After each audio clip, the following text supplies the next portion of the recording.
pure experiences.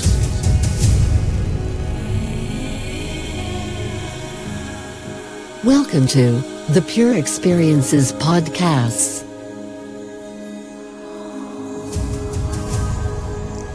Welcome to Pure Experiences. This is our Sunday Q&A session and it is about your questions. As usual, as we wait for people to join and as a warm-up exercise, let me take up some questions from the self-inquiry app. There was one very innocent question recently which says, what brought me to this life? And this looks like a typical question. People ask themselves sometimes that why this life? Why this kind of experience instead of some other kind? And why am I not free to change this experience? In other words, they are asking, why am I not free to change my life which is current? Why this body? Why this family? Why this country? Why this culture? It seems nobody is happy with anything, and so they want to change it. And then there is another question which is similar, that what did I do that I got this kind of life? Now, if your life is going well, then probably you will never ask these questions. If there is suffering, if there is frustration, if there is any kind of unfulfilled desire or many unfulfilled desires, then these questions, they are bound to come. What brought me to this life? And there are a few assumptions here in the question. The first is the word life itself. Mostly when people say life, they mean this experience of being born and living in a body and then dying. This is the meaning of the word life for them. And when they say me, they are assuming that there was a me before the birth. There will be a me after the death, just like there is a me right now. And when they say what, they are asking for an explanation that what are the reasons, what are the causes, the causal events because of which I am now going through the present experience.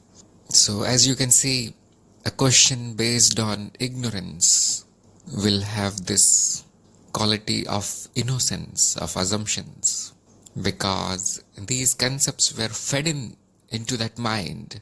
It cooks up this question or these kinds of questions. So in the Advaita tradition, we do not really begin answering the question. We start questioning the question first. That is the first thing to do. Look at the question. What is actually responsible for framing of this question? The words that are being used in the question that show the underlying mental activity of the seeker, of the one who is questioning. See that there are so many beliefs, assumptions, concepts that are giving rise to this question. Now, it is not wrong that the person has this question. That is not the point. We are not going to prove that, look, because there are assumptions, your question is wrong, and now I'm not going to answer it. We do not do it like this. We first show that there are some concepts behind the questions, and then we clear that kind of ignorance, and as soon as that is done, the answer becomes obvious. The answer uncovers itself, and it will be unlike anything that the mind is expecting, because an ignorant mind is expecting an answer that reinforces its ignorance. So for example, when this person asks what brought me to this life, there must be an expectation in the mind that there will be a very clear-cut logical explanation of the reasons behind my present life. We do this kind of questioning on the path of knowledge. So that's what I was bringing to your attention, that there are 2 or 3 assumptions here. First is the word the life. From the point of view of non-duality, life is all there is. It does not come, it does not go. The life is another word for existence, consciousness, bliss. That can be translated as life itself. But when you take a step into the ignorance, the life can be translated more accurately as the Jivan, which is an experience which the Jeev is going through. It is derived out of Jeev. Jeev word itself is derived out of the root Ja. Ja means to generate, to take birth.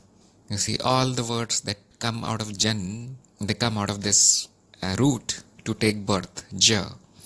So Jeev, Jeevan, generation, generator, these words, both in the these Indo-European languages, they come from the same root, the Ja, and that is defined as the time between birth and death.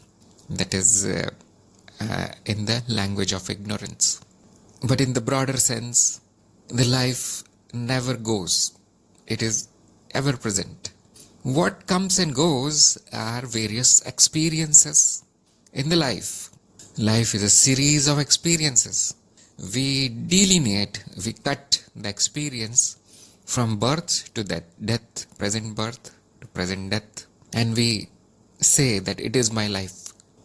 When you take a look at the wholeness, the oneness, the non-duality, then it is a chunk of the whole experience. It is not the whole of your life. The life is endless. The life is eternal. The life is consciousness, existence itself. Can it go?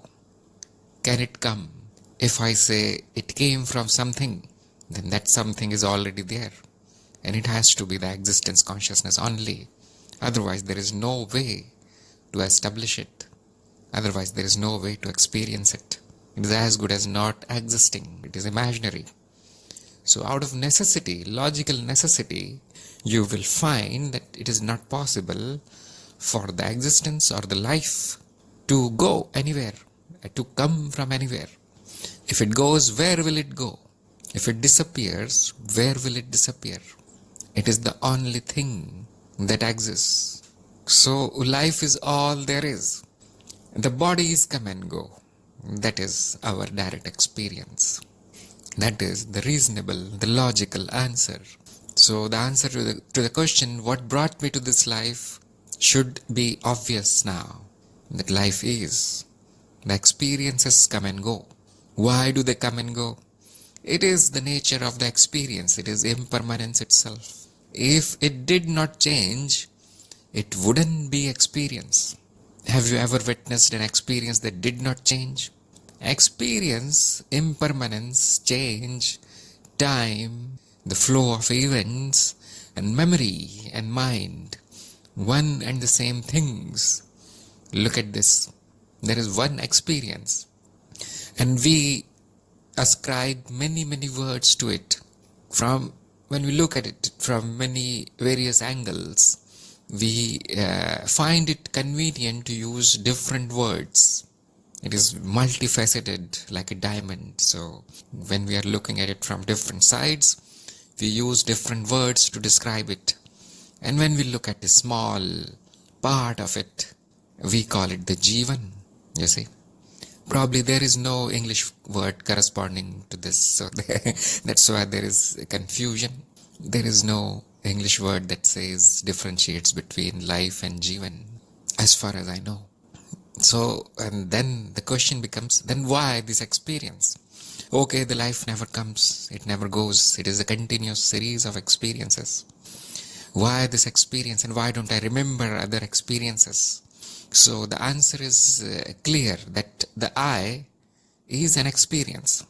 The I cannot remember things. The I itself appears.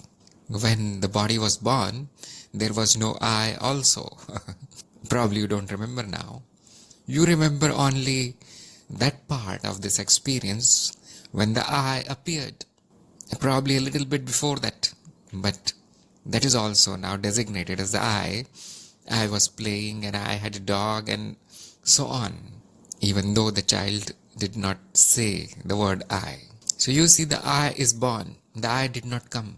The ego or the person, the Jeev, takes birth. Before that, there are experiences where there are different I's. And as soon as this birth happens, as soon as this form happens, this I comes and its memories, they start piling.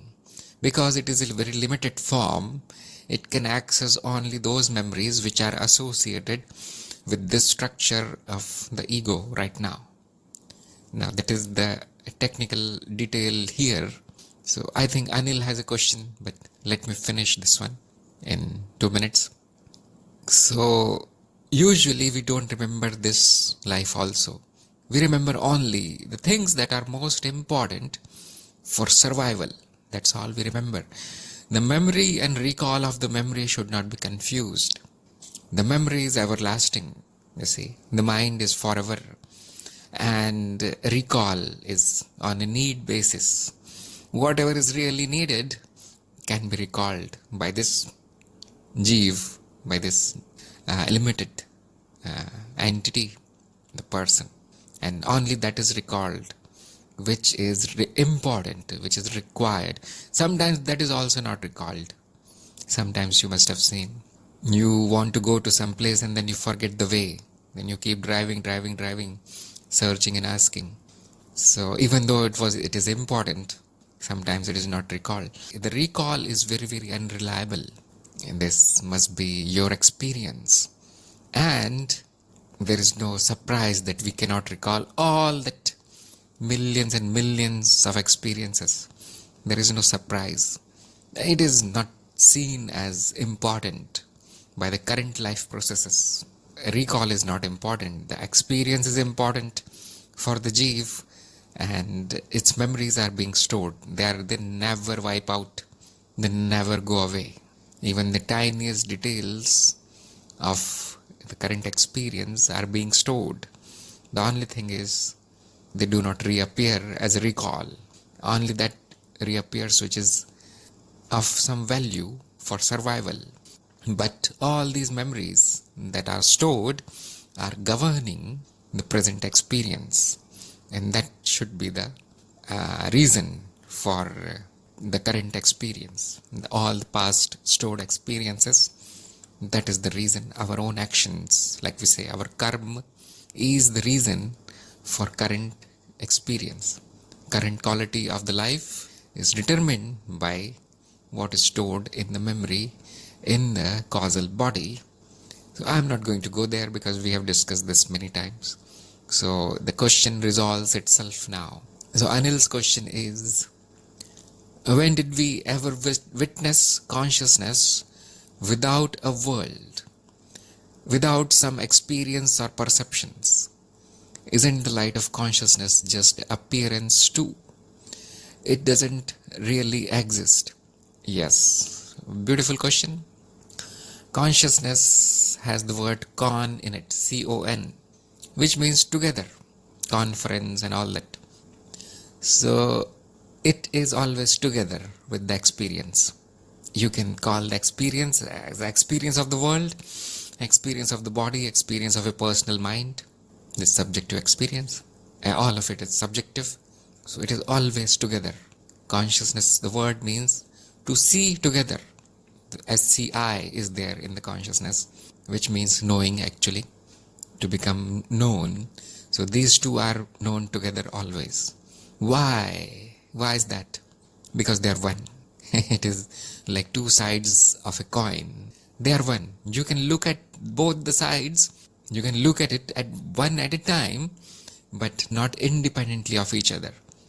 When you look at one side, the other side is hidden. When you turn it, look at the other side, the first side is hidden. Same thing. This turning of attention is the activity of the mind. You stop turning, it is one. So that when we stop turning our attentions, flipping our attention from the experience to the experiencer back and forth, you must have done this in meditations many times. And when you stop this activity, now what are you left with? You are left with a dynamic experiencing of the present moment. Don't bring your memories, don't bring your conditioning, don't think about the experience, don't evaluate, don't judge. What are you left with? The oneness, the dynamic experiencing is all there. So no, the consciousness cannot be there without the content of the consciousness. Why? It is not that consciousness does not exist without it. It is because they are one. You see, non-dual, not two. So a consciousness cannot be without the content. The experiencer cannot be without the experience. He is asked, isn't the light of consciousness just an appearance too? Yes. The witnessing, which I call as awareness actually, you can distinguish between that which is the existence, consciousness, bliss, and in Sanskrit we say it is Satchitanand or Brahman, many words. The consciousness that is embodied, having illusory experience, is itself an illusion. And in Advaita literature you will see it as, they call it as reflected consciousness. You see, the metaphor that is usually given is one moon is reflected in many dewdrops. This kind of metaphors are given, that one sun is reflected in many lakes. When you go to one lake, you see one reflection. You go to another lake, you see another reflection. That does not mean there are two suns. That simply means that the structure through which the sun is making an appearance are two. There are many dewdrops, one moon. So the Brahman, because you see, when I start talking in English, we do not use the precise words. So if you want to use the precise words, which are the standard terminology in Advaita, then we say that the Brahman is one, but the reflected consciousness, the Chetana, are many.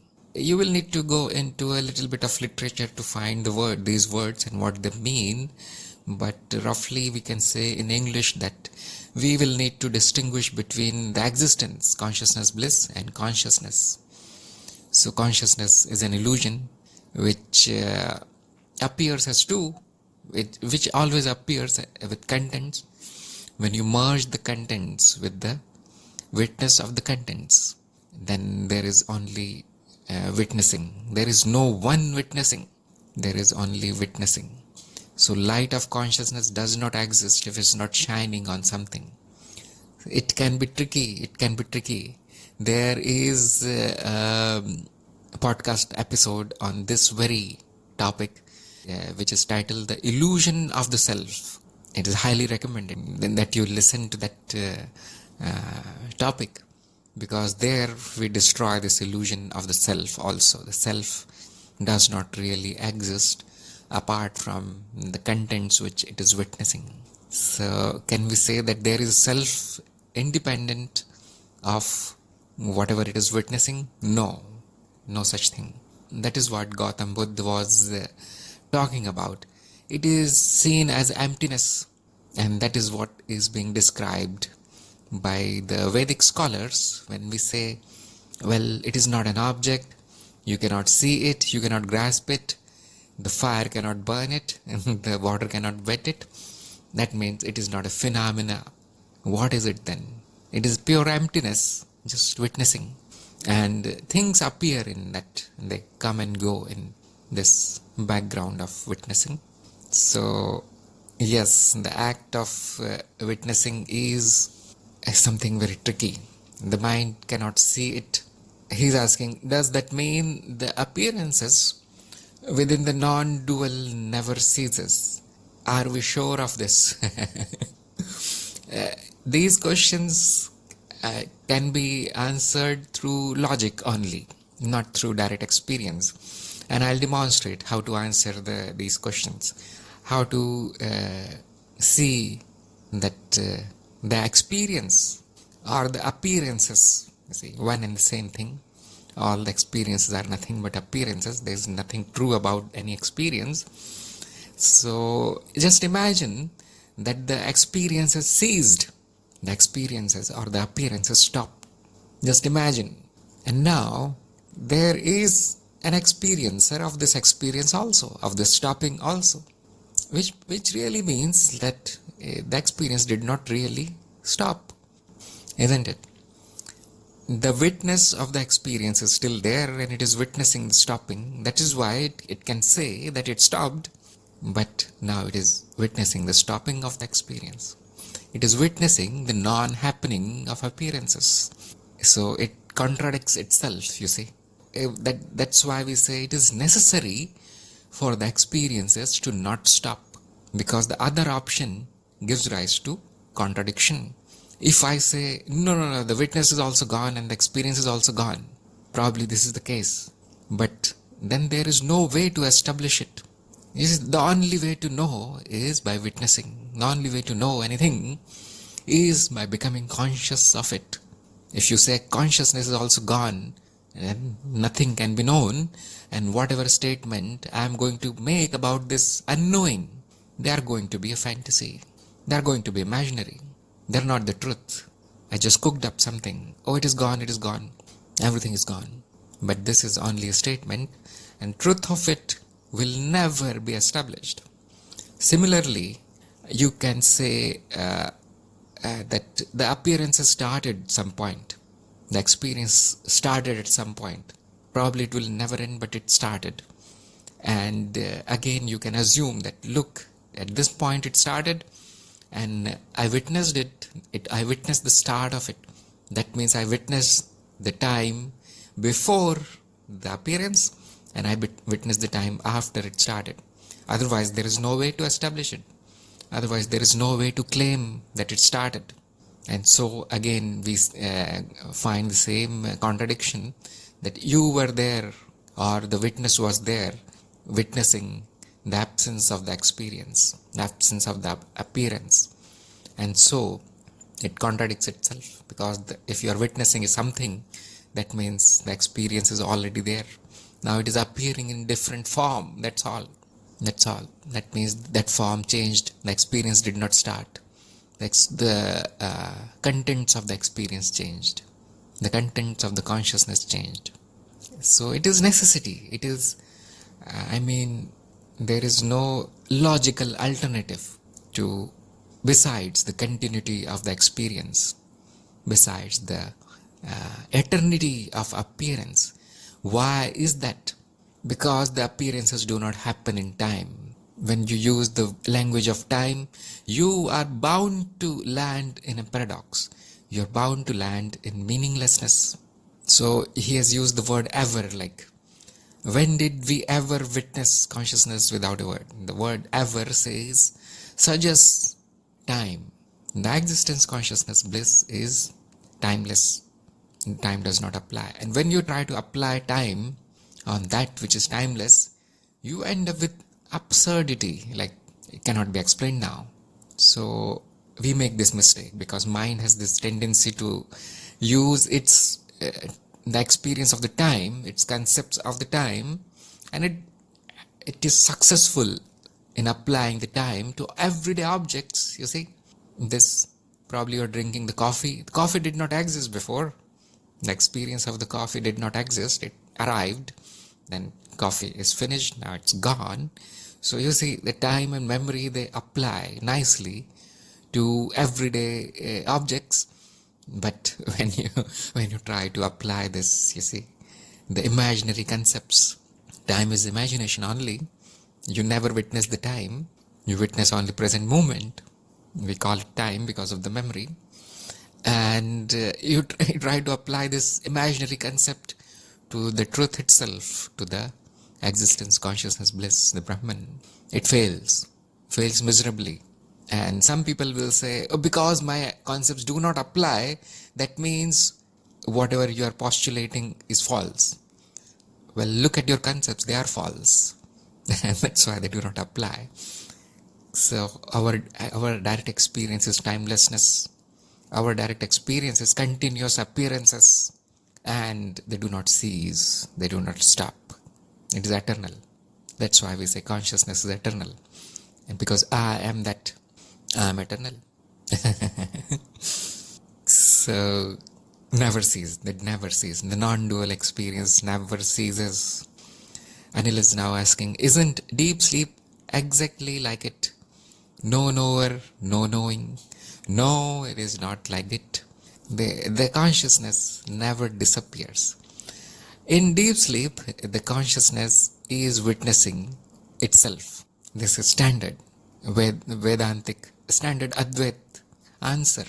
In deep sleep, the consciousness is witnessing itself rather than witnessing the contents of the mind, which is world, body and mental activity.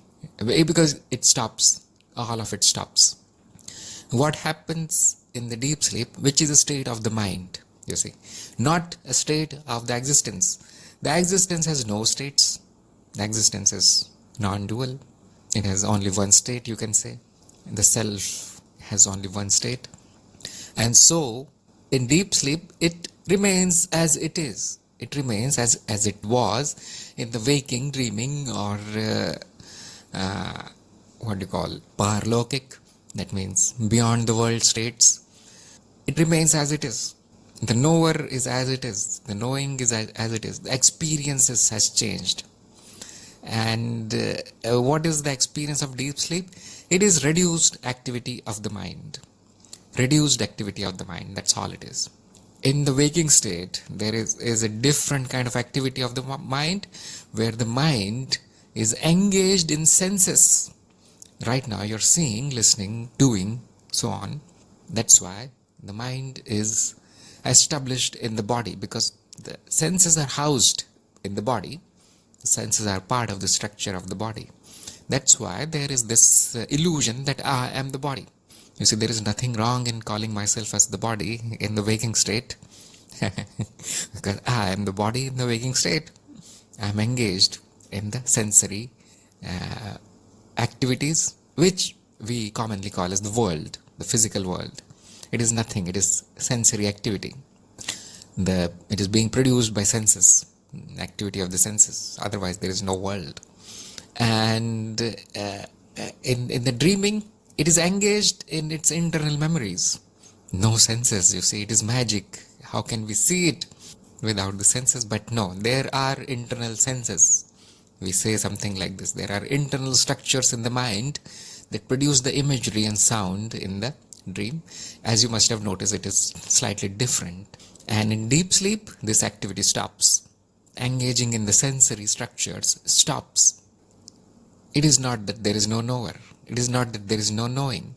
It is a different kind of experience, and because it is so different that has no use in the waking state, it is not retained in this tiny memory, the human memory, the small area of the memory out of which we are functioning right now, the allocated memory for us here.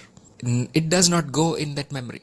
And that's why we say there is no content in the sleep, deep sleep. But the experience of a yogi is different. The experience of a monk who is in turiya, you know what is turiya. So if you are always in turiya, that means the light of awareness is always on, no matter what is the state of the mind. It is possible to achieve that, and is also called the Yog Nidra in the yogic speech. So when you are in Yoga Nidra, you will see that you will retain a little bit of memory of deep sleep also. There is no unconsciousness. It all depends on the memory. If you remember it, then there was the knower and the known. If you don't remember it, then you say, I was unconscious, which is the language of the ignorance. There is a podcast episode on deep sleep itself, where for 1 hour I discuss the state of deep sleep and only difference between waking and deep sleep. is that the contents of the deep sleep state, they do not impress on the memory. Even if they do, they are not recalled in the waking state. The contents of the dream, 90% is lost, 10% is impressed on the memory. That is also lost upon waking up. After 5 or 6 minutes of waking up, it's gone. And there are extraordinary experiences, which are commonly called astral experiences in the tantric traditions, and they are not retained also, and they cannot be recalled in the waking state. That is the whole problem of a tantric who is trying to achieve something in the astral states, that there is no recall of whatever he does there in those states. So the mind goes through many states actually, many states. Right now also the mind is operating in many states. Only the attention is focused in the senses. That's why. This is our ignorance.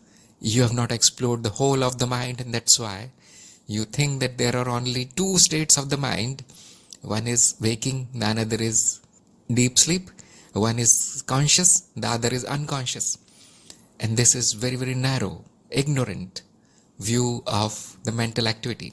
There are dozens of mental activities. They simultaneously happen. And you are right now in waking state, obviously.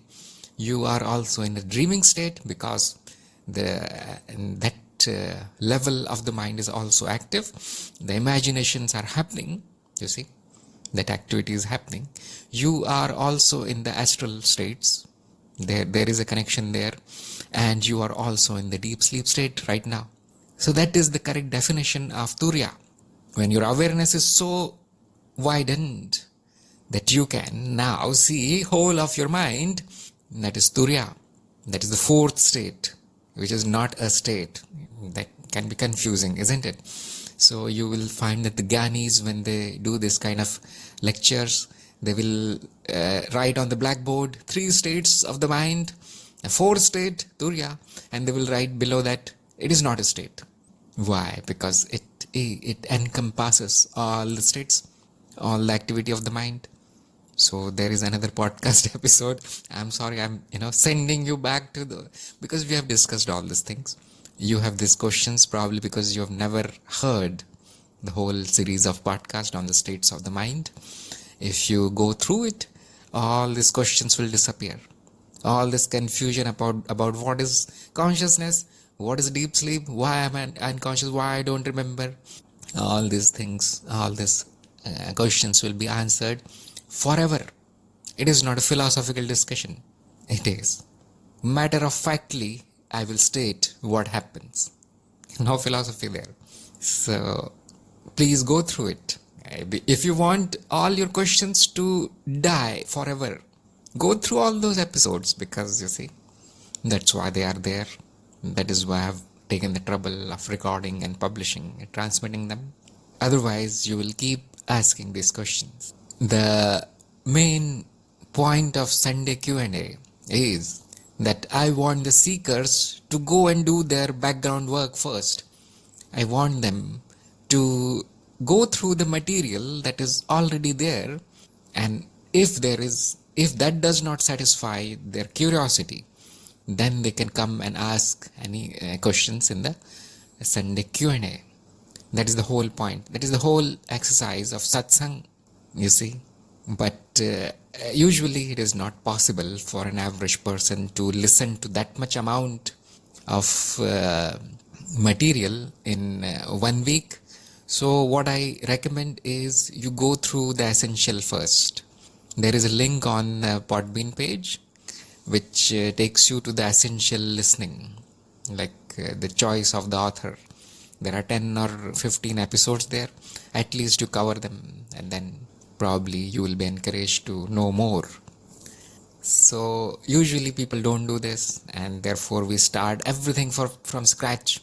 So instead of giving another lecture on what is deep sleep, what is the nature of waking memory, and all that stuff, I refer you back. So it may look like rude, but that is, time saver for us. It saves a lot of time. So Ajay is, so Anil's question was, deep sleep. exactly like this. No, no, no, no. No, it is not exactly like that. And there are some people who will say death is also like deep sleep. And no, it is not also like deep sleep. You don't know what is it. The current waking memory cannot access the experiences of the death, after death, and before birth. You say the experience is everlasting. Just because there is no memory does not mean it never happened, does not mean there was no knower, does not mean there was no knowing. It's not possible. It's not possible. You will know this only if you enter in the depths of the mind. For that, what is mind? Mind is activity of the mind. What is activity of the mind? Changing states. This is, like fundamental ABCD that is taught in the nursery to children. 1, 2, 3, 4 ABCD. States of the mind is ABCD for a seeker, for a spiritual aspirant, for a Gyani. ABCD. You need to go through that lecture first. And traditionally there are 3 or 4 states are shown and the turiya. But I will take you through to at least 20 states, 25 states maybe. Because, I have taken the trouble to learn the ABCD. There are many letters in the alphabet, that is the states of the mind. And all your confusion regarding the experience, the experiencer, and the deep sleep and the dreaming, you see, they are all going to disappear. You will attain the clarity. Highly recommended. Study the states of the mind. It is not philosophy. It is your own experience that is kind of described in precise words. That's all. Ajay is now asking, in the deep sleep, I amness is lost. Knowing is always there. Even the absence of I amness too. Yes, exactly. What is I am? Activity of the mind. Ahankar. It is required in the waking state because the body needs to be maintained, sustained. So this activity happens only in the waking state. There is a fake I am in the dream state, about which you know. There it is trying to survive a fake world. Although there is no difference, that world is as real as this one. There also is one I, but it is shadow of this waking state. So we do not even consider it in the yoga. We try to bring the I in the dream state to the level of awareness of the waking state. That is also called, lucid dream, awake dream, aware dream. That is exercise in itself.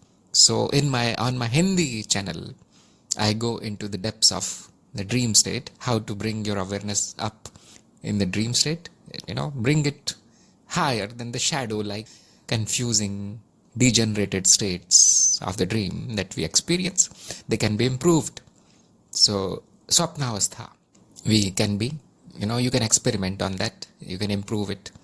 And there is then the subtle body beyond the dreams, and you can improve that also. You can hack into it, you can send your awareness in, like penetrate it, and there will be now a memory of those experiences which are in common languages called astral experiences. They are right here, right now. Please notice this. If you are in turiya, all the experiences are available to you in this moment. This is the whole practice of the yogi who is trying to get control over his mind. What do you mean by control on the mind? Well, for a common person, it is like, I don't want to be angry. I don't want to be lustful. I don't want to be jealous. I don't want to be competitive, and I want to control over my speech and thoughts. Well, the yogi goes 1,000 steps beyond that. The yogi achieves these childish things in 1 week. Now the yogi has a very big goal. He wants to master all the states of the mind. He wants to remain in turiya all the time. It is possible. It is possible. I myself have experienced not only waking state with full awareness, which you are probably experiencing right now. Hopefully you have full awareness on. This is satsang, so at least here you should be free from distractions. And I have experienced obviously lucid dream, which is child's play. You can do it in 1 day if you want. and I've experienced the subtle body states, which is also called the astral states. I've experienced the deep sleep state, which is called the Yog Nidra. It is possible. That's why I'm saying all this. Before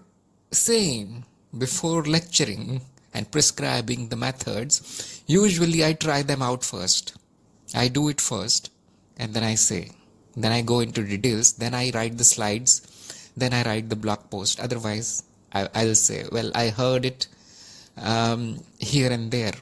That's what I add a disclaimer in front of that, not my experience. So better go to this guru, better go to that guru who told you this about that thing.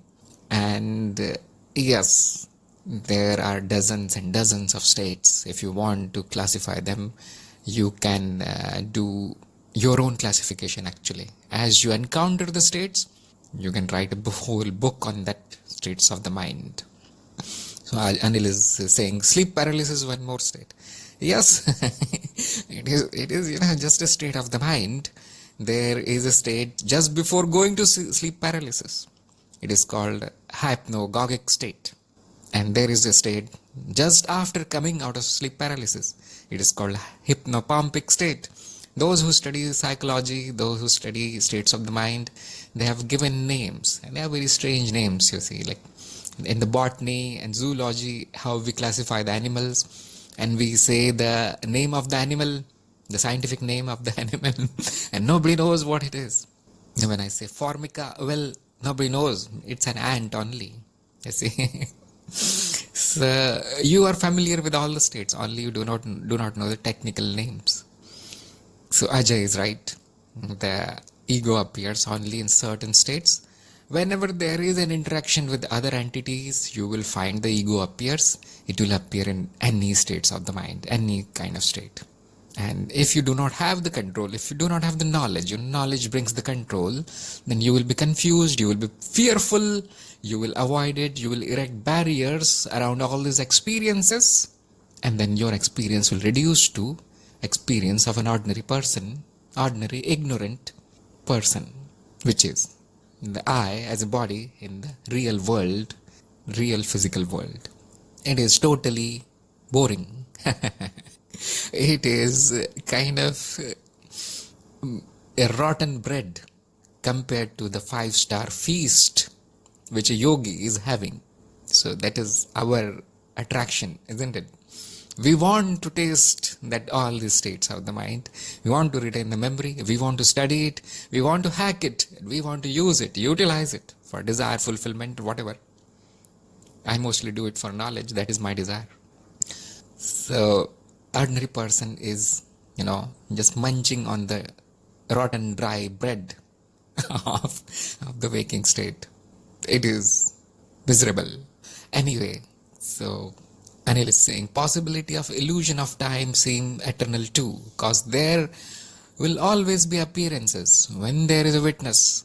And this illusion of duality will always bring illusion of time.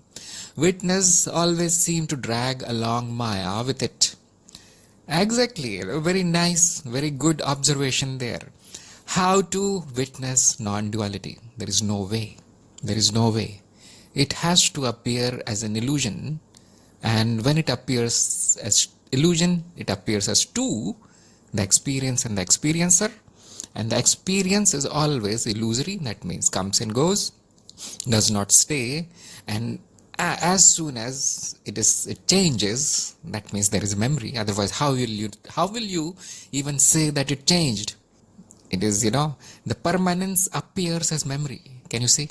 Because it is permanent, it is non-dual, and being converted into change, being converted into experience, the permanence leaves a trail behind, which is memory, which gives rise to mind. The process of recalling, interacting with this memory gives rise to mind. This is a loop back kind of process. The consciousness tries to loop back into permanence, but no, cannot experience it. So it appears as a memory. As soon as there is a memory, the present moment looks like it has changed. As soon as it changes, the illusion of time appears. Oh, look, the time has passed. It is simply the experience changed. It is simply the illusion of change, which the consciousness trying to grab on, grab on, grab on. No, it cannot. And therefore it fleets. It is fleeting. There will always be an experience of this fleeting illusion. There will be always an experiencer. And because there is this differentiation, there will be always I amness, like Ajay said. It appears whenever there is a need. And there will always be perception of what is changing. You cannot see what is changing. It will always appear as a perception. That means will be mediated by structures in the mind. These structures are called senses, sensors. The changes impress on the sensors, and the output of the sensors is known in form of tanmatras, for which there is no English word. We call it, in English, there is a word actually. We call it Qualia, which is not same as tanmatras, but never mind. And different philosophies have different terminologies, but tanmatra is your current experience of color, shape, sound, smell, taste. There are many more experiences of tanmatras which are not accessible in the waking state. The mind creates these perceptions out of illusory change, calls it real. This is the show. This is the play that is happening on the screen of the consciousness. So the illusion will be always known through senses. That means it will appear in forms of these elementary perceptions, the Qualia. And there will always be an illusion of time passing, because the whole cannot be known in any other form. I don't have any knowledge of any other form in which the non-dualness can be known. It will always be known as duality. It will always be known as an illusion. It will always be known by the illusory I, self, experiencer. As this whole thing is laid out right now, right here. You can see it. It is not a theory. It is not a philosophy. It is darshan. You are seeing it right now, right here. This is your current experience is of oneness being broken down into Qualia, into time, into ego, into objects, into mind, into everything else, states of the mind. It is very, very involved. There is one word for it. It's called Maya. This projection, this superimposition of nothingness, emptiness, changing emptiness, you can say. It is so illusory that we don't even have any concepts regarding this. We cannot visualize it. We cannot understand it. What is happening? We do not know it apart from the illusion and concepts. That's why we say names and forms. That is what we know.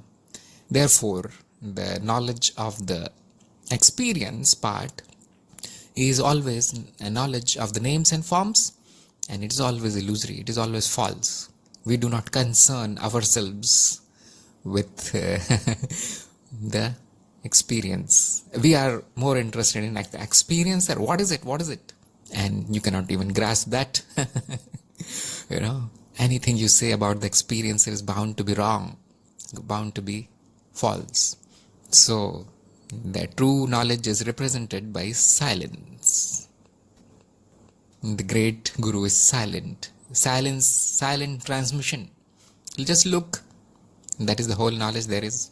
Just look with full awareness.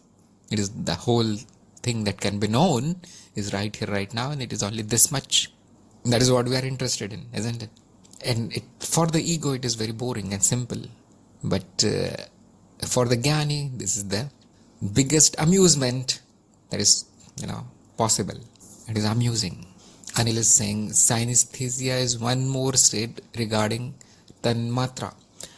Yes, there are some people whose minds process the sensory information in different ways. So synesthesia is one of that. Actually, I've done a little bit of research, and I found that the spectrum of tanmatras or the Qualias is very big, is huge compared to whatever is told to you in schools, colleges, or even in the master degrees. Even the PhD does not know it, because cutting edge, it is the bleeding edge of psychology. So there are people who can convert numbers into Qualia, and obviously because the society does not give them a language to describe them, they cannot tell you how they are doing it. You see, like there is a red mug here, red coffee mug here, and I can describe what I'm seeing. I'm seeing a round shape with a handle. It's red in color. Now you know what I'm talking about. The description matches your tanmatras. The description matches your own perception. So you understand what I'm saying. But when I add a 10-digit number with another 10-digit number, I do it by converting the numbers into mental forms, and then they just merge together, and the sum, the addition appears in my mind. Now there is no way for you to visualize that. There's no way for you to understand that, because the experience of such a person, that genius, they are also called the savants, their experience is totally different from your experience. You see, there are people who will convert faces into something else, so that they will never forget a face when they remember. There are people who have a built-in calendar into them. Can you imagine? I've seen some videos on YouTube where poor, illiterate villagers, there was a kid from remote place in India, and he could recite the whole calendar. You see, you ask him what was the day on this date in 1969, and he will give it to you in 1 second. Plus he had more abilities, like multiplying 8-digit numbers together. Before even you can enter them in calculator, he would come up with the answer. And he is just a villager, uneducated guy. How come? How is it even possible? And the answer is the mind does conversions of changes and stores them in many formats. There are not only these accepted formats which we are aware of, not only as colors, shapes, sounds, smells, not only in terms of the 5 senses or emotions. There are more Qualias, there are more tanmatras. Ancient people, they knew all these things. They knew how to convert stuff into the other stuff, other mental stuff. They knew how to manipulate it. They knew all this magic. Now we don't. We have lost it. Society has degraded so much that even if I talk about these things, people will call me crazy. Or you do not think like me, and you do not have the same mental processes like me, so you are crazy. And that ignorant person, the stupid person, does not know anything about the mind. The mind is open-ended. That is the bottom line. It is not what you imagine it to be. It has more possibilities than your standard textbook says or your society thinks. So we are open to possibilities always. Therefore we research into the mind. If you research, you will find. And ordinary people will be amazed. Oh, it's magic. It's not magic. It is mind. It is better than magic. It has abilities that are mind-blowing. So all this, how do we know? When we get into the study of the mind, which is lacking in today's societies. Too much emphasis on the illusion, too little on what is producing the illusion. When you get hold of the root, you will throw away the illusion like the dry, rotten bread. You don't want that now.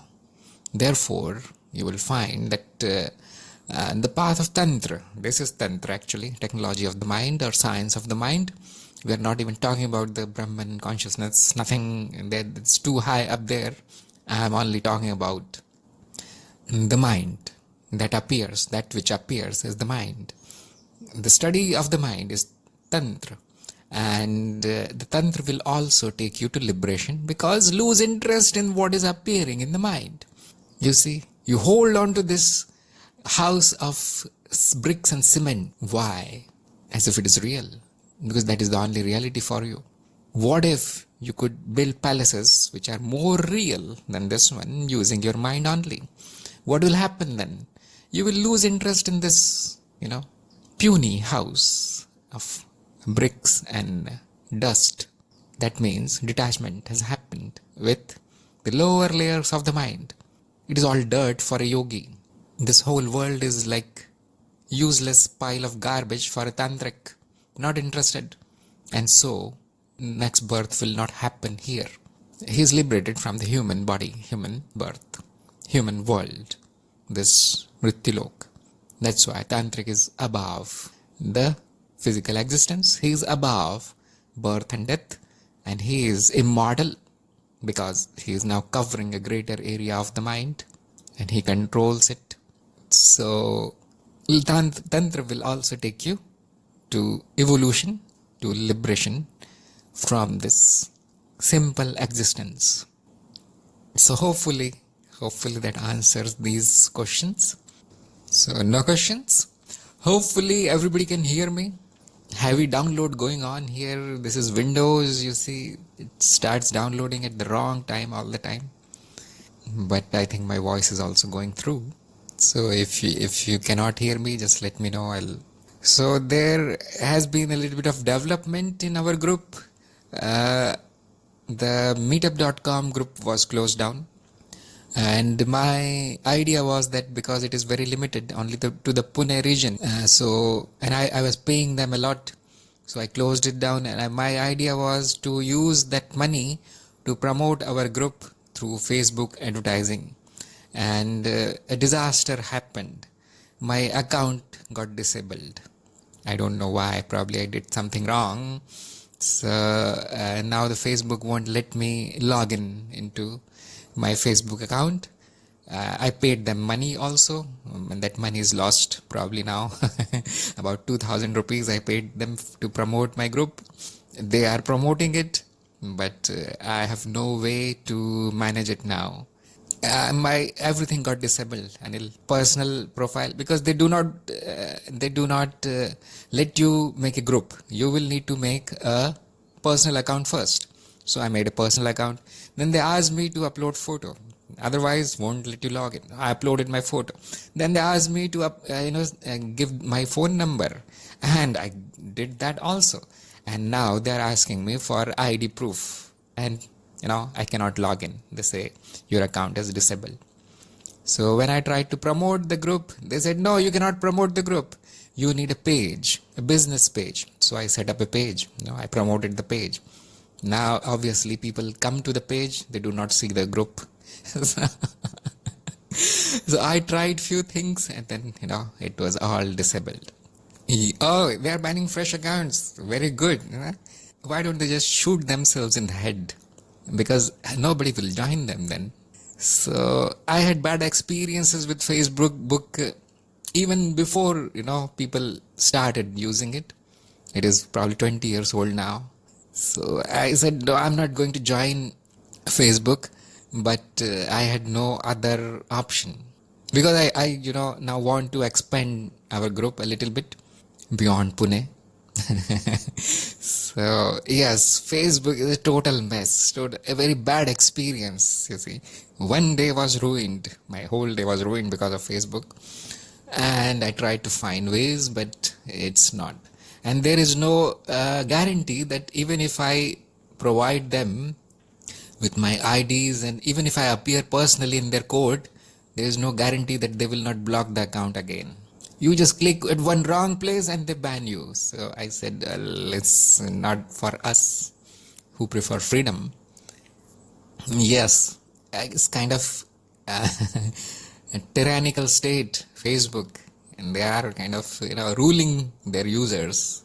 So I've decided now that I'm not going to give them anything, and probably will shut down the Facebook group also. I'm sorry for that. Actually, I made you join the group. I made you to go there and log in there and extra work. But that was a big mistake. So it will shut down. And I will try to find something else. I'll try to find something which is not so kind of... we live in a free country, we are a democratic country, we are not used to such things, isn't it? We are not used to this much control. Even my government does not ask me ID. They do not ask me to pay tax, nothing. I'm so free here. And I'm in a remote place, they do not ask me for driving license also, you see. I've seen many people, they have spent their whole life riding bikes without a license. So when you come from such a place, then this all looks like very tight. It does not fit us. It is a disaster, Facebook disaster again, and we'll move our WhatsApp group. No. WhatsApp is owned by Facebook. If you don't know this, I stay away from WhatsApp also. There is no telling what they can do, and recently WhatsApp was hacked, and they are spying through WhatsApp now. Yes, who knows, man? Who knows if they find words like Advait and Atman and Brahman, they will think that probably I'm promoting some cult and they will ban it. So it's useless thing. So I'll move it to something open source, something more user friendly. So YouTube is another option. Anything which grows beyond a certain size becomes like corrupt, that you must have noticed. If it is within a few people, it's a small thing, then there is some control. But now nobody knows who is governing Facebook and all these things. Even the Twitter, just yesterday I heard Elon Musk saying that he does not see any good for Twitter. Probably they messed with him also. So I'm hoping that Elon Musk will set up his own social network, and that will be heaven for people like us who just want to do their regular thing. They are not interested in buying stuff. Yeah, there is no privacy left here. Nothing left like private here. Even the Google won't let me do many things now, and they are becoming tighter and tighter. They know everything. And there is a link that I found where you will get the log of what you did on your phone and your PC. Like I open this, mic recording application, and you get the entry there. Google is doing that because Android is owned by Google. So they are collecting even little tiny clicks where I click on my phone. And the good thing about Google is they show you that we are doing it. Facebook and others, they do not even tell you what they are doing. Yes, wherever I go, Google knows beforehand actually. As long as I can use the services, it's okay. As soon as they say, no, I want this information, otherwise I won't let you use my service, then I say, go to hell, then I don't want your service. It has happened so many times. So it is so bad here that I had to dig up my own well. I had to set up my own solar panel because the services fail all the time. The services in India are not good, basic services. So it is a shame that we do not have a social network which is open, transparent and free. Anyhow, you will soon hear from me again that now I'm trying some other group with some other website. So you will need to go through that trouble. I keep experimenting. Google Groups. I thought they shut it down, the Google Plus. Google Groups is something different. Google Groups is the old Usenet, which was acquired by Google. Yes. And that is, email lists. So we will be back in 1990. Yes, I remember those times. See, only few people were on internet, and the Usenet was the hot thing. And believe me or not, I got a lot of guidance from Usenet, people on Usenet. They used to discuss all the spiritual matters and out-of-body experiences and all that, lucid dreaming and all that. I had all those, I was subscribed to all those news groups, and it was much better than today. Now, right now, all I see is noise everywhere. there was a lot of signal at that time when very few people were on internet. Probably 1% of people were on internet. Right now we have 50%. About 4 billion people are using internet. In India we have 300 or 400 million people using internet. So there is still a lot of potential, you see. The internet will experience more growth coming years. Only 50% full. So it can explode, really. So I'll find something where there is a possibility of announcements and events and something like that, and where I have the control instead of somebody else. So hopefully today's session was arousing your curiosity, and you will think about these matters, and hopefully you will have a nice, aware weekend. So thank you very much for joining today's satsang. I'll see you again next time.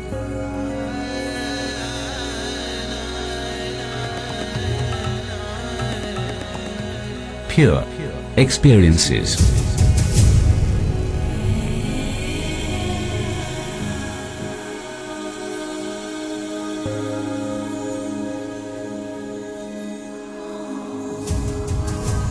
You were listening to Pure Experiences by Tharun Pradhan.